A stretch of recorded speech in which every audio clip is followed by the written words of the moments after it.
us on this crisp October day. Please know that all of you is welcome here, and we love being with you now and throughout the weeks and months. Also, please know that we have coffee and conversation before and after the service in our gathering space. You are invited to come early Sunday mornings and stay late. Our service this morning is titled, If Yoga Means Union, What Does UU Mean? Please take some time to silence your devices for the service and know that we live stream to YouTube. If you use these two microphones to speak, your presence will be preserved indefinitely. I invite you now to join with me in a moment of silence for the suffering, turmoil, and devastation we're seeing in the Middle East.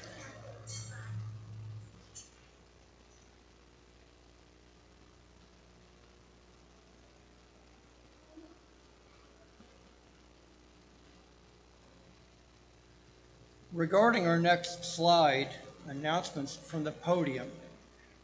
This was mentioned prior, but we have two levels of announcements. The first level is we like to reserve for our DRE, Aaron Forstein, and for Cynthia Maxwell. We reserve this time as a priority because we're concerned for our children waiting to go to on their journey to the RE classrooms. Janine, right? Okay.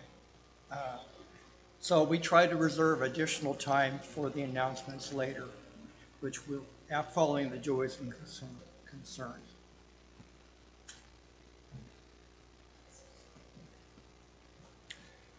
I apologize. I'm out of order. That's your fault. Not your fault. Not your fault. Actually, though, we want to do the welcome following the prelude and followed by the opening song in the future. So, Janine? yes, we're going to sing a song. This is one that we've done with the video a lot. I think you know it by now, so we're going to do it without it. Please stand as you are willing and able.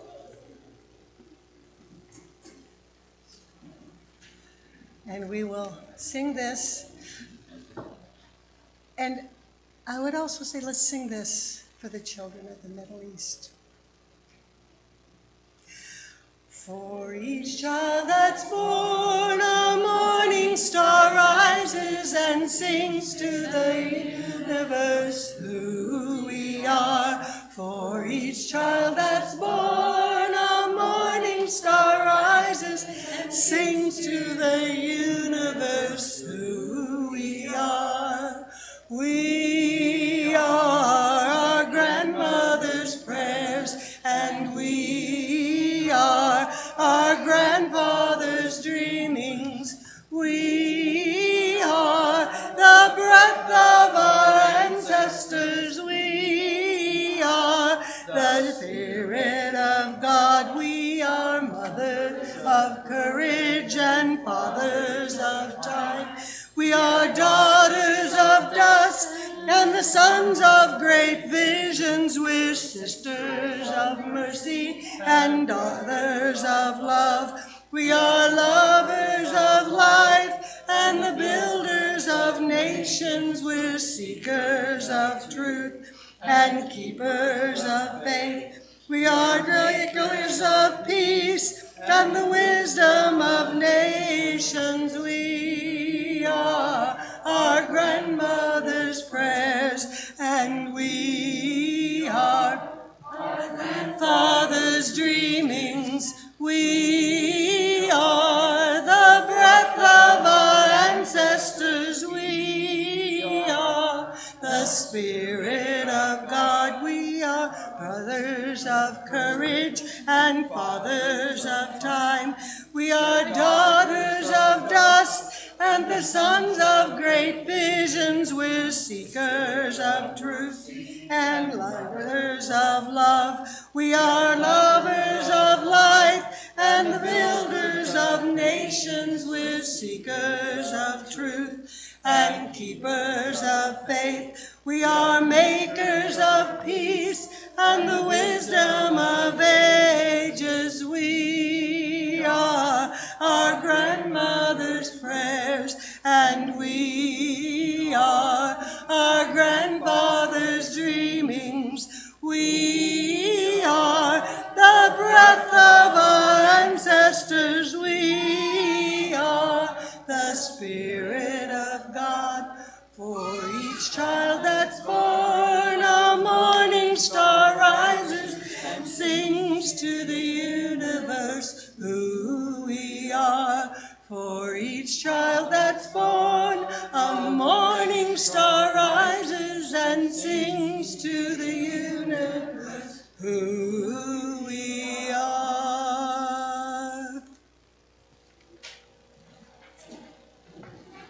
All right, let's see if I can get back on track here.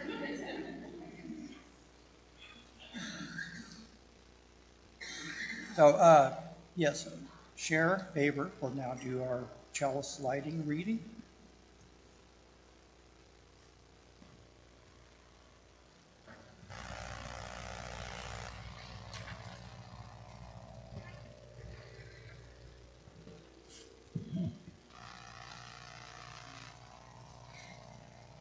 Our Unitarian heritage bids us light our chalice in the name of freedom, in the light of reason, in the actions of tolerance. We gather in community to celebrate a heritage of freedom, reason, and tolerance. Our Universalist heritage bids us light our chalice in the name of faith, in the light of hope, and actions of love. We gather in community to celebrate a heritage of faith, hope, and love. Let us bring our Unitarian Universalist heritage into our world and our lives today.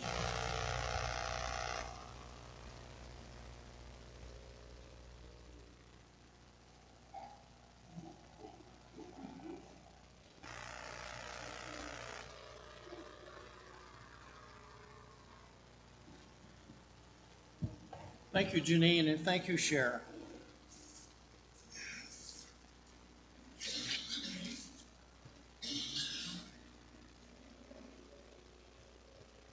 Now, Aaron, we'll do, you do announcements first, or by the...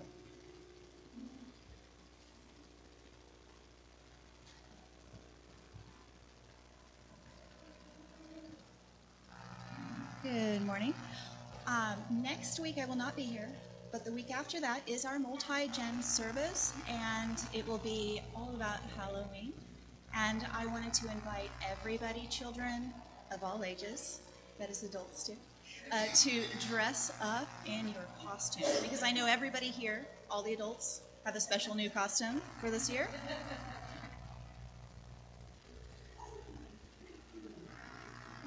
But before the multi-gen is the haunted house. October 27th, 6 to 9. A lot of people have signed up, but we still have spaces. And I will be sending a PDF out today. So if you get an email from me, I won't ask for money or cards or anything, but I will be asking for you to volunteer for haunted house. That's a joke.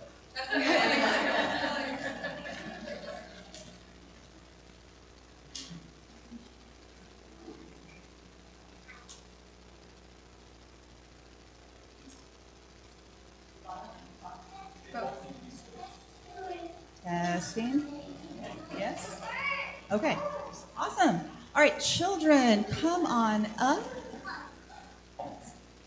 Hello, hello. We have short children and tall children and medium height children and hatted children. Fast children and not fast children, but a lot of sitting children. That's awesome. Some sleeping children. Okay. Good morning. Just for a minute. I have a question.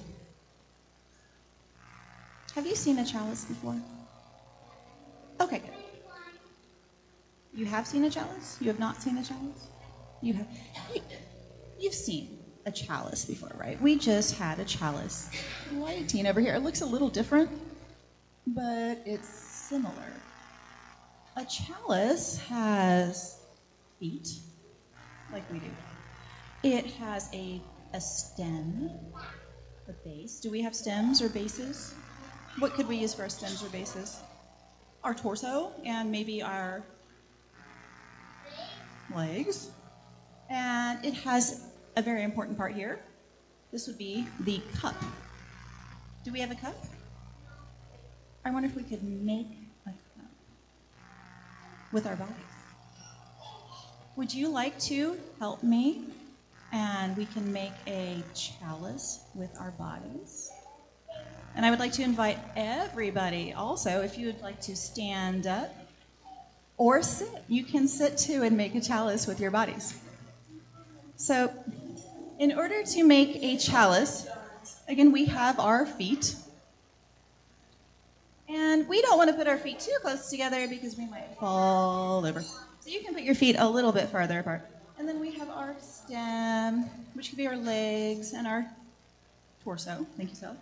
And then I like to make a chalice by bringing my arms up like this.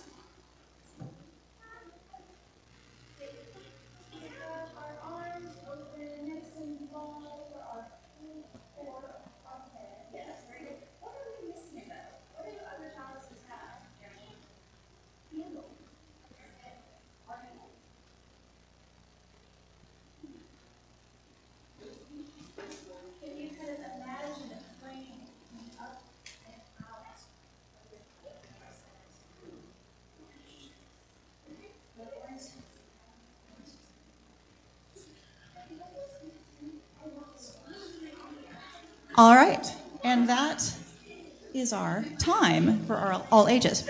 And Waverly is going to take the lantern and lead us out. I'm gonna let it shine, this little light of mine. I'm gonna let it shine, this little light of mine. I'm gonna let it shine, let it shine, let it shine, let it shine. They're such a delight, aren't they? So joys and concerns first, please, and then followed by announcements. Are there joys and concerns? Or concerns?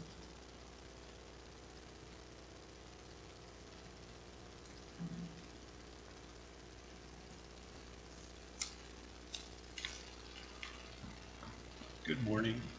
I'm Micah Forstein. I have both a joy and a concern. I'll do the concern first. For those of you who know anyone who is Jewish or know anyone who is Islam, this is a very trying time. It is difficult, if not impossible, to understand what it is that's going on in the Mideast, other than the fact that due to politics and policies on both sides, that innocent people are dying, are injured, are being murdered. And all of us need to take that into consideration. The joy is today is my mother's 86th birthday. So, happy birthday, Mom.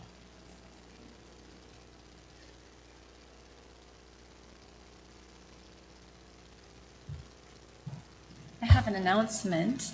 If you haven't had tea time with me, I would love to get to know you and feel free to reach out after the service and we can pick a time to come in so I can learn more about what's important to you. Another announcement is that there is a spammer pretending to be me asking people for money. Don't give them your money. I will never ask you to send me your credit card information. And after this week of tea times, I'm going to be shifting into some other light social activity times and spiritual times. So you'll be seeing an email about that, which costs no money. You just come to socialize with each other. So look for that as well. Hi, Kimmy Woodworth. I have two announcements. The first one, real quick, I started a second job at the Humane Society because inflation and we are in total crisis. Dogs are completely free to adopt. So if you are wanting an animal, like, now is the time because we are bursting at the seams. Second, community coffee has been moved to the last Sunday of this month, just for this month, because we're doing Samhain on that Saturday and I can't like split myself in half and do both. So the last Saturday, the 29th at 5:30 at Coffee Bar. Sunday, yes, thank you. Don't come Saturday, I won't be there. Two other announcements. First is we are having a fourth Sunday lunch next week, October 22nd. Vicki, did you want to say anything? There's a sign up out in the gathering space. Okay. So please put your name down for a dish you'd like to bring, and we also need helpers for setting up and tearing down and getting our hands wet with dishwater. And secondly, we're thematic services. So our this month our theme is heritage. Our next monthly theme is generosity.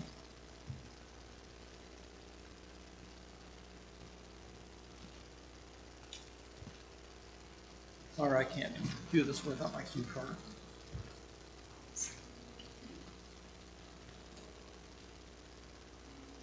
We have an offering this morning. We're going to do this. Oh, yes, during the offering of the saints. Okay, while they are getting the baskets and passing them for the offertory, we are going to sing. And many of you know this. All right, choir, you ready? Where do we come from? What are we? Where are we going? Where do we come from? What are we? Where are we going?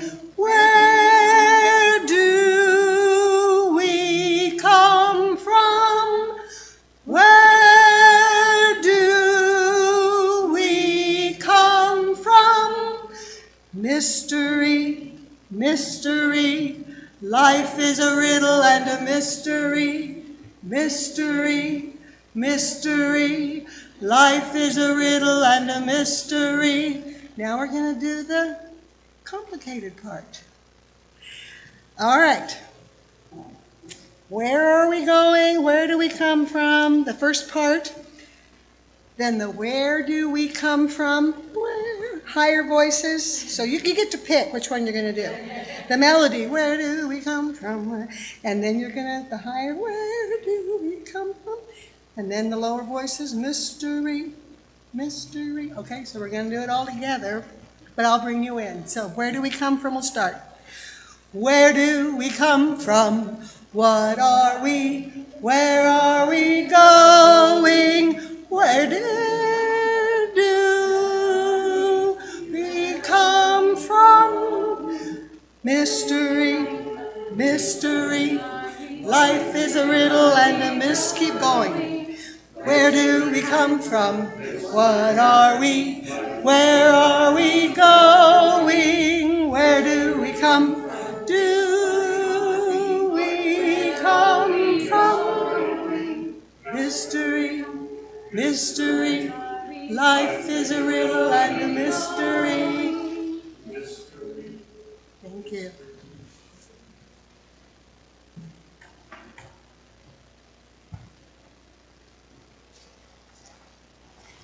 Today I want to share a pranayama, a breathing practice that is meditation technique, and it's called alternate nostril breathing. In Sanskrit, sometimes referred to as Nadi Shodhana or Anuloma Viloma. And what it does is regulate our nervous system by calming down our heart rate and our breath rate. So if you want to give it a try, you'll take your thumb against your right nostril and the pinky and ring finger against the left. So we're going to just do one side at a time to begin with. If you close off your right nostril, you can breathe in and out the left nostril. This left nostril is referred to the Ida, the moon, or the cool side of the body. And then we'll switch. We will now close off the pinky and ring finger on the left nostril so the right nostril can breathe in and out. The right nostril is the Pingala, the warm sun side of the body.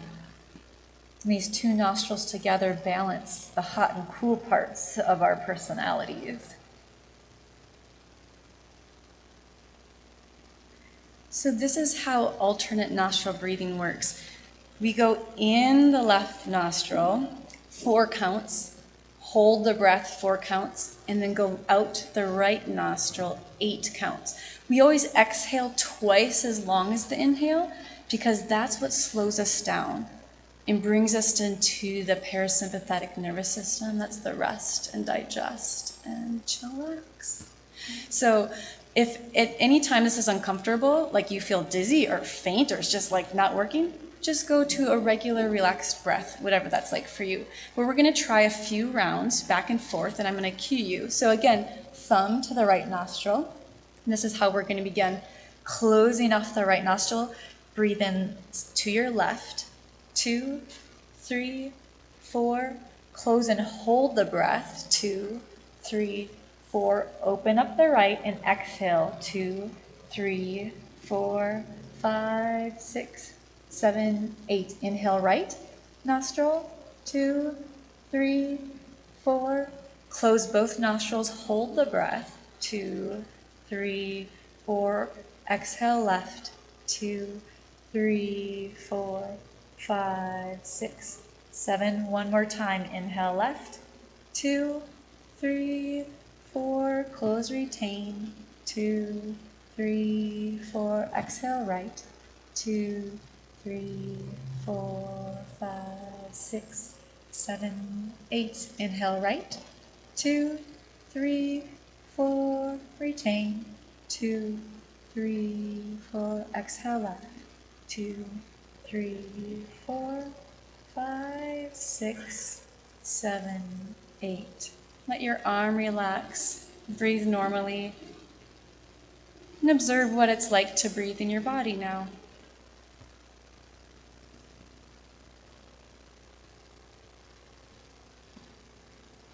Om Shanti. Peace for all.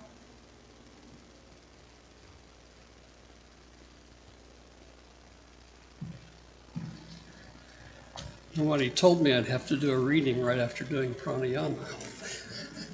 Okay, this is a reading from a book called Upandesa. It's the teachings of Swami Vishnu Devananda, with a very cool bookmark from our daughter. We increase our wavelength in different ways. Our physical wavelength will change through the practice of asanas or postures. The asanas that you practice are not just physical exercises to develop your muscles. They bring your physical and astral systems into harmony. Both systems become full of energy without resistance from the other. In acupuncture, doctors use needles to stimulate different acupuncture points. So also in yoga, asanas stimulate different acupuncture areas where the nerves are prominent so that the energy flows. More contact is made between the astral and the physical bodies. The more the contact, the more the physical body will shine. The physical body is made up of food like ice cream, pizza, and tomatoes. What makes it shine is the pranic energy coming into the physical body through asanas and pranayama. You become a source of energy. When you practice your asanas, remember that you have to increase the vibration level by concentrating. If you have a mantra, repeat your mantra, or at least breathe properly and lift your mind to a higher level. Don't just do your asanas like you do physical exercises at the YWCA. If you practice with the proper and mental control, with concentration, your vibration level will go up. You can sit and meditate beautifully afterwards.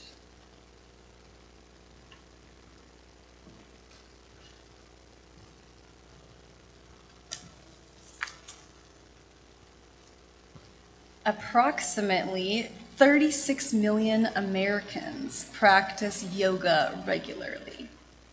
And currently 1 in 3 has at least tried it. We just did. But what do most people mean by yoga? I want to explore this together and how this practice has changed as it's spread across the globe. And then think about how the shift in Unitarian Universalist values, principles, and sources might affect us all. You see, in most of the Midwest, yoga means exercise postures that people do to feel strong, flexible. But the real meaning of the word yoga is from the root yug, or yoke, to yoke your mind and your breath and your body.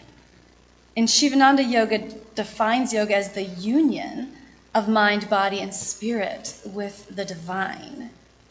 It can mean achieving the state of unified consciousness or the methods we use to achieve it.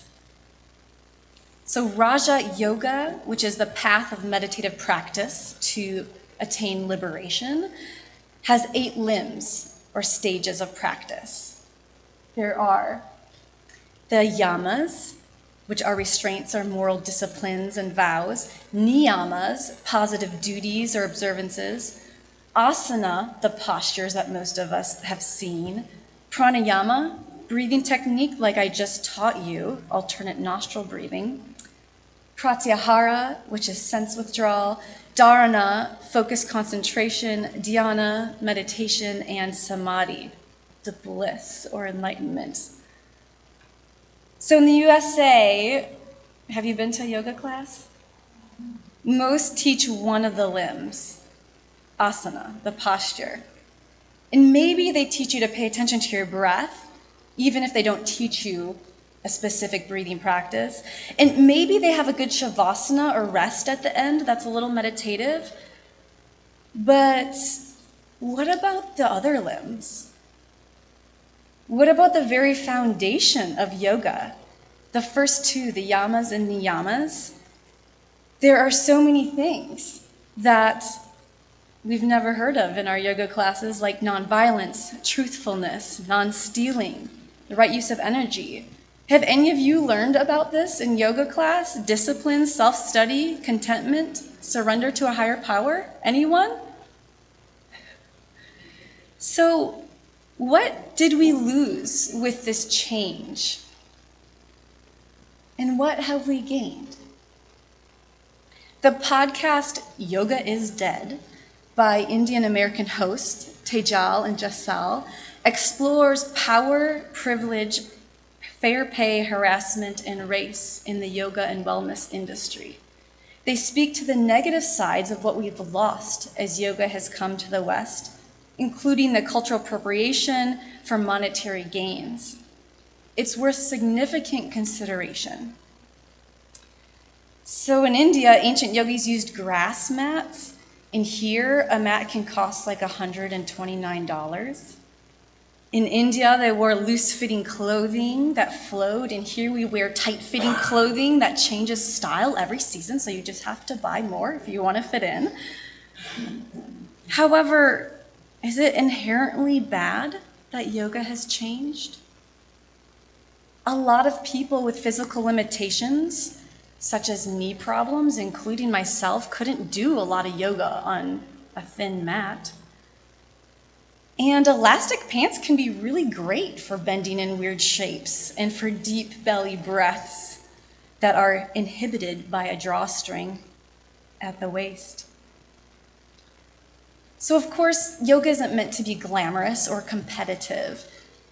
But when Bikram started super hot yoga competitions, thousands of people participated. And maybe it got away from that original goal of union with the divine and self-realization, but maybe not.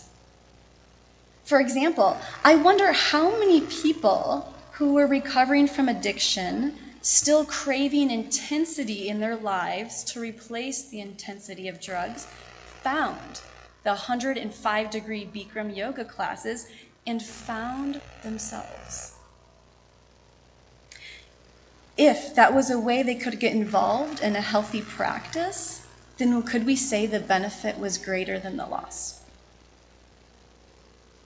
So how might we evaluate this transformation of yoga over time to make it more appealing to folks in society today? Is it necessary to change some aspects of spiritual practice to make them fit modern and postmodern times? Is that how religions survive? Would religions die if nobody found them relevant? For 25 years, Bill Lucero and Alan Foster led yoga here at UUFT. And Bill couldn't be here today, but he told me he has had many theologies and knew that yoga was never just about the stretching. So if we were to restart yoga classes again here, what would the purpose be? What about the original goal of yoga? To watch our breath and our thoughts, to know ourselves, regulate ourselves, and attain bliss, union of our little self with the big self. And what I really wonder is, can we look at the big picture and understand it all? I want to give you an example today. I'm going to show you a pose and see if you can tell me what is going on.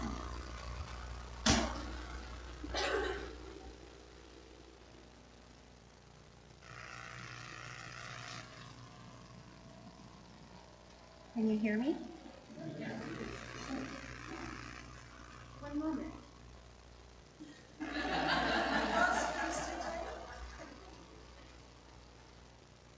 Okay, so what am I doing?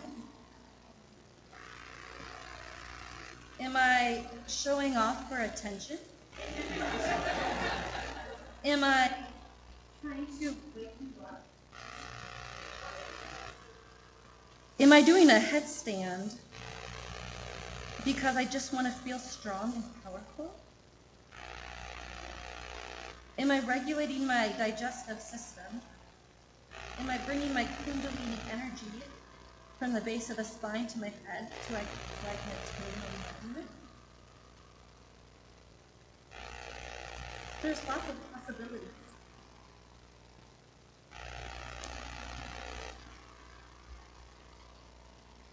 And we can ask these same questions when we think about our own faith.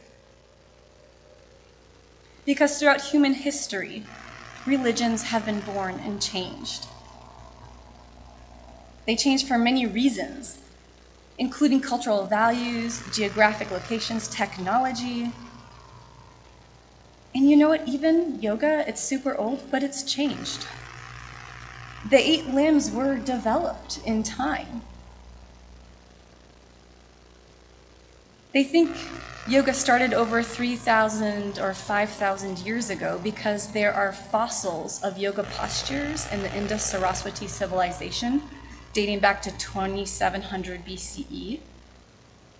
And the Rig Veda and the Atharva Veda texts from 1000 BCE speak of the importance of controlling the breath.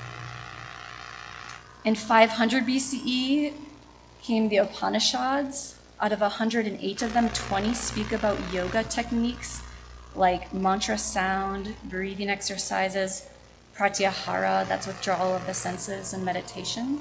But the 8 limbs didn't come around till year 0 with Patanjali's Yoga Sutra texts. I mean, we also had the Buddha in 500 CE teaching how to end suffering in the Bhagavad Gita and more, and they all influence each other. They're all in constant dialogue. So religions change, including yoga, sometimes for the better and sometimes for the worse, and sometimes for better and worse. The Unitarian Universalist Association is considering change from 8 principles to 7 values, and from 6 sources to inspirations. We could ask the same questions. Are we doing it to look cool and get attention and wake people up?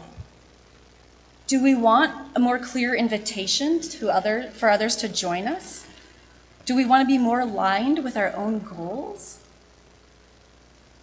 I want to read the instructions to this commission who proposed the changes. I quote, "The study commission was asked to review Article 2 of the UUA bylaws and propose revisions that would enable our congregations to be a relevant and powerful force for spiritual and moral growth, healing, and justice. The board believes that one core theological value is love. Dr. Cornel West says that justice is what love looks like in public." So the reason for this proposed change is to be a relevant and powerful force for growth, healing, and justice? That sounds awesome. And the report also says that the new principles and purposes should guide us in the transformation of ourselves, our communities, and our faith. They should be a living document that challenges Unitarian Universalists to place liberation in all its dimensions at the center of our lives.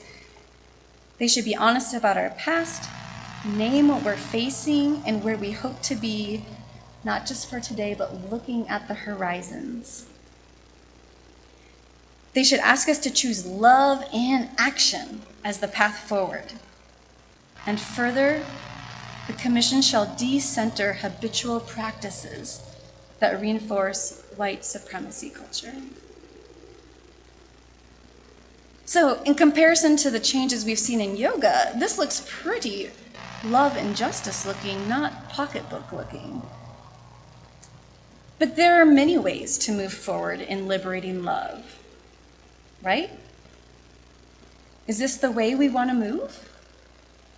I want to look at these current principles and propose values side by side and bring up the February 26th service of this year, where Rob moderated UUFT members talking about how UUFT might live out these new values. Can you bring up the comparison slide? Oh, the next one, please. Oh, okay.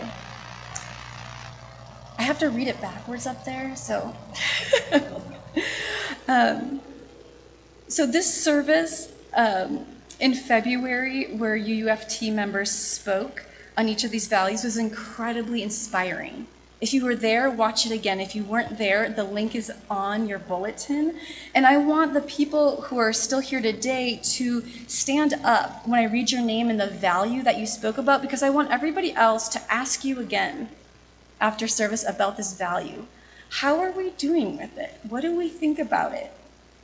So we had Bobby Schaefer speak on interdependence, Rob Cook speak on pluralism, Lou Hoover spoke on justice, Vicki George, transformation, Mike Wilson, generosity, David Schaefer, equity, and Susanna Emilio spoke on love. Please ask these folks, what do you think about changing to the values? Okay, thank you. You know, these principles were adopted, the ones we currently have, in 1985. But they were also a radical change from the purposes and objectives of the previous version. And between then and now, there have been several proposals to change principles 1, 5, 7, and 8. So the Unitarian Universalist body of people have gone through change over time. Just a lot faster than yoga, perhaps. We can also look at the current sources and proposed inspirations side by side. And we could consider the advantages and disadvantages of change. What are we growing into? And what are we growing away from? How do we want to meet our needs of today? Whose needs will be met? And whose needs may go unmet? Can we consider how we want to reorganize the center, the marginalized, and all beings coming together? UUs, we are working to be free, and there is usually tension in this dance between tradition and change. Thus, we are living our values and living a tension. What I really want to know is if the proposed changes were based in connection with the source of a life force. Did they listen deeply to something rooted in the love of spirit? To note, the commission engaged in 45 feedback sessions with over 4,000 participants.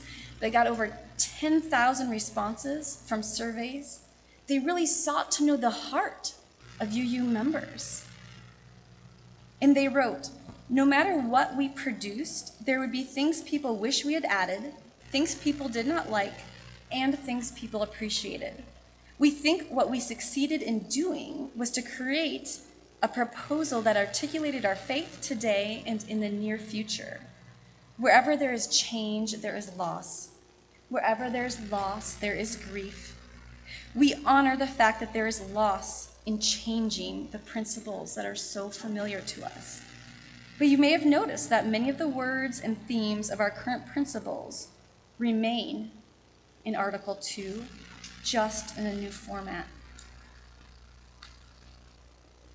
So how do you feel about possibly changing the UU principles and sources to try to be more fitting for folks in society today?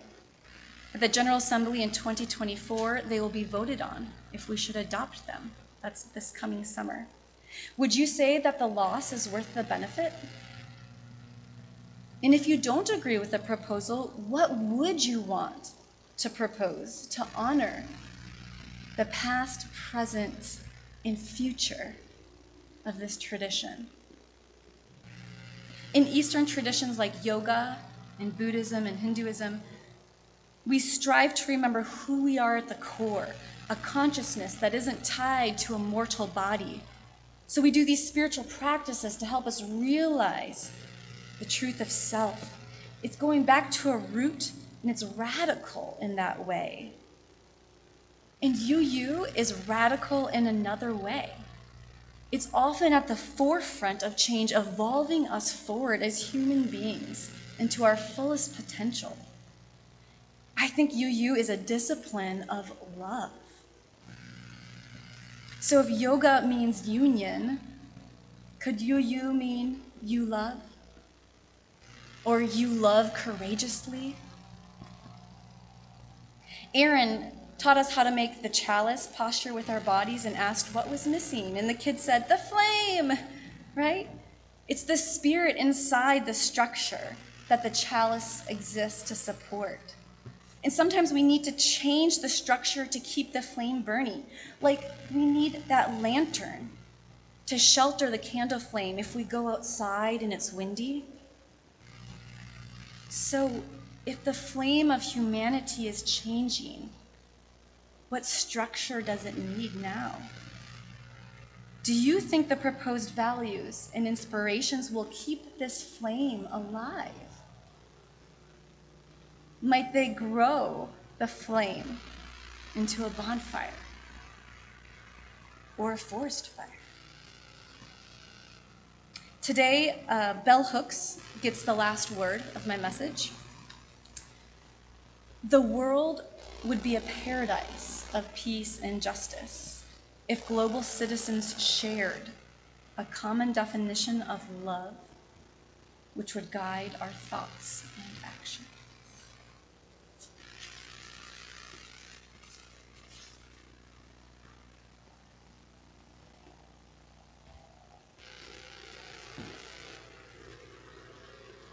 Where do we come from? Where are we going? We have time for congregational dialogue. Please come to the microphone to share your thoughts about today's service. And remember that you are being live streamed.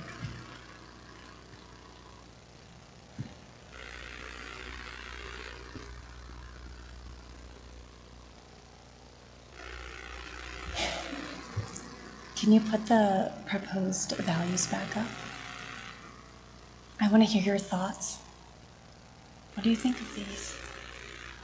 Maybe the next one. They're not all in one slide, but yeah. Anybody?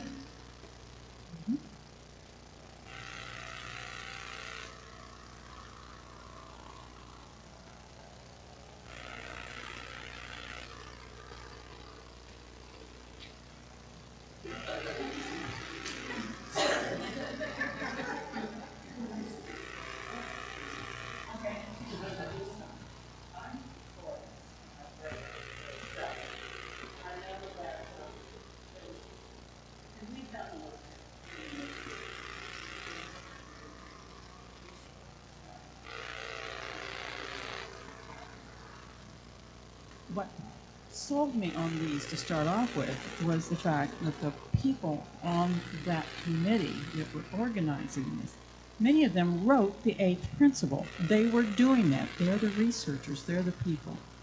So that's one of the things that said, The other thing is when it was brought up, one of the concerns with our principles is that there are really a lot of legalistic language. Like, I can remember a couple of them. I don't remember all of them. I can tell you the first one, I can tell you the 7th, I can tell you most of the 8th, the in between is kind of like, So, I like this. And transformation, it's not easy. When I talk about transformation, I talked about the butterfly. And when the caterpillar changes to a butterfly, it has to digest itself. You think that's easy? It ain't. This is not going to be, this change is, it's going to be a little uncomfortable. I like it. No, I really appreciate the simplicity of 6 words with love in the middle, the six values. I like that simplicity. I've always, whenever someone says, well, what do you use believe? It like Vicki said, it's very difficult to call up all of those things. And these are the sorts of things that many of us come up with when we are trying to explain to someone what's important and valued in UU. So I really like that simplicity. We tend to overthink and overtalk things. And to have those, what we had before, those 7 principles, it's kind of like we're showing off how smart we are, that we've got these complicated things to think about. And so I really appreciate this simplicity. The one thing that's not up there, and maybe it's, I don't know if it's relevant or not, is the concept of hope. And I'm not sure where it fits in up there, if that's a part of love. Anyway.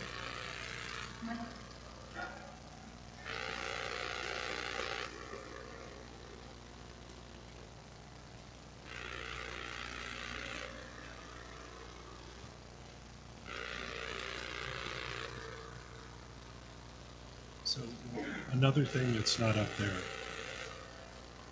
is peace. What is peace without justice? What is peace without the ability to be aware and respect our interdependence? What is peace without equity? What is peace without the ability to transform and change? What is peace without the ability to be who you are, your pluralism? What is peace without being generous? Thank you.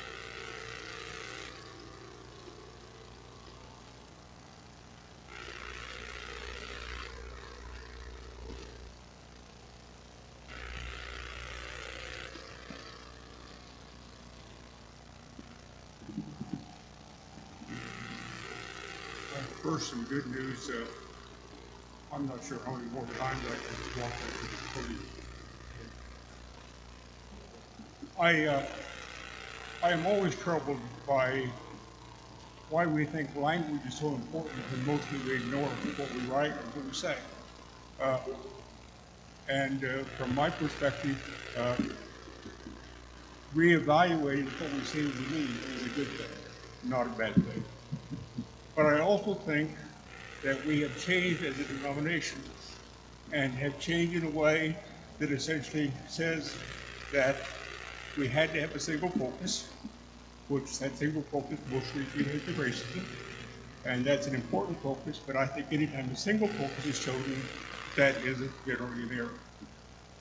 I also think that we should be judged by not what we say, but by what we do. And that's as individuals, and that's as a community. And to the extent that having something new to say we believe in can take us in that direction, then let's do it. But I'm very skeptical that changing language changes behavior. And we'll see what happens.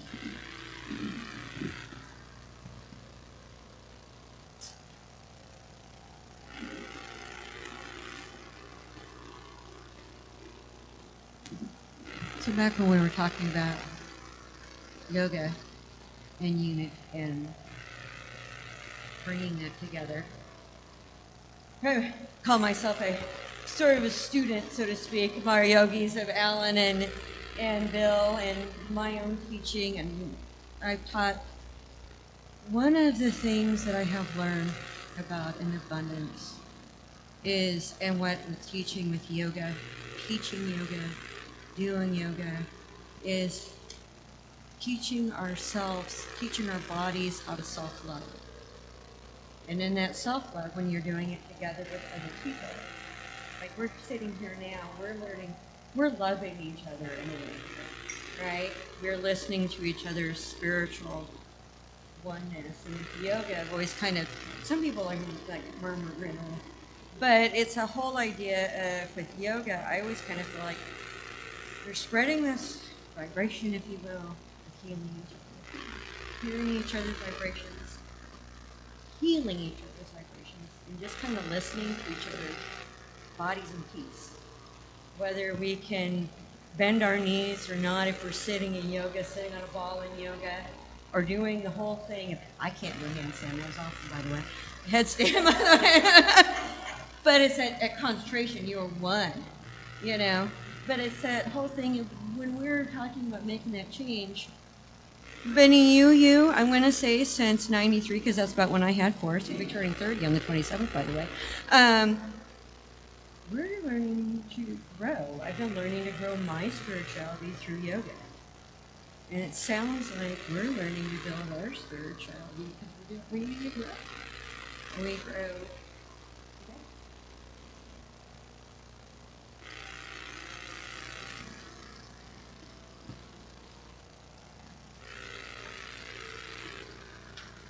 Anyone else? Next song, Janine will lead us with as We Are Building a New Way. Your Teal Hymnal 1017. Yeah, it's in the hymnals, 1017. I do want to say something that I have, and I know this was the song we opened with. but they're two different productions of that. They are both done by UU congregations. That first one that had that lovely grapevine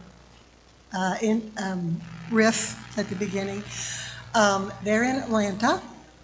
This one, I can't remember what it says. It may say on here. I think it does on the introduction on the video.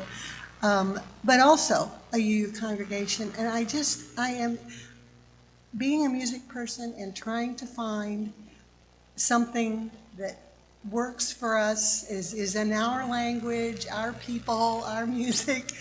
And since COVID, there has been a plethora of these popping up. And every time we ask, of course, they want us to share. And I love how we are sharing the talents around the country of UUs through music. So, please stand as you are willing and able. And I think this one might get you dancing. We are building a new way. We are building a new way. We are building a new way, feeling stronger every day. We are building a new way. We can feed our every need. Every need. We can feed our every need. Every need. We can feed our every need. Start with love, that is the seed. We can feed our every need.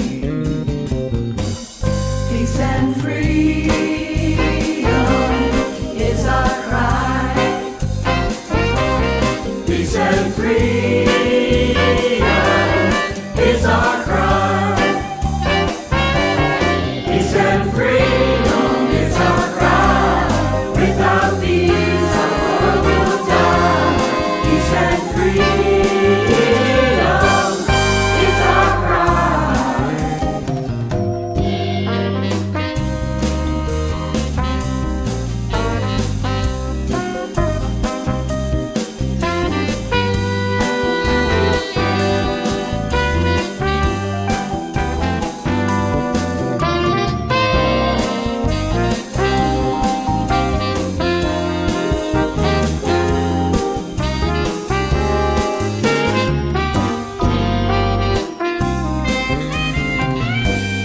We are building a new way. We are building a new way.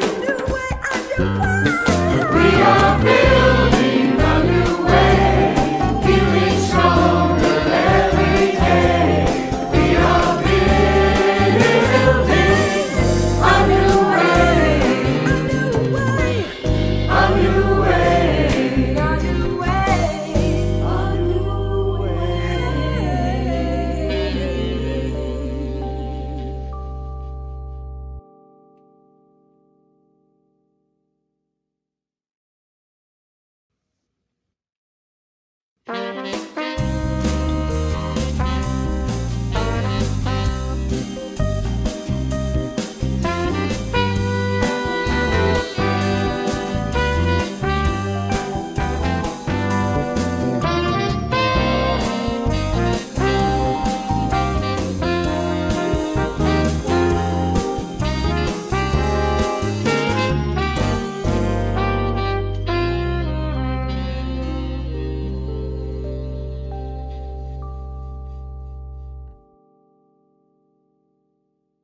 that helps your flame shoot sparks. Amen.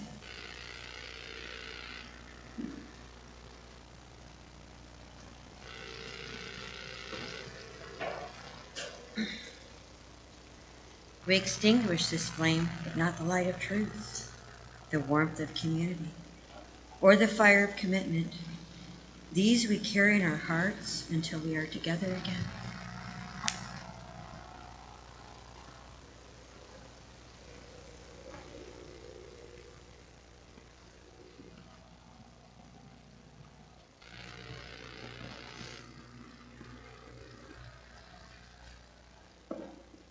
Thank you all. Join us for coffee and conversation in the gatherings.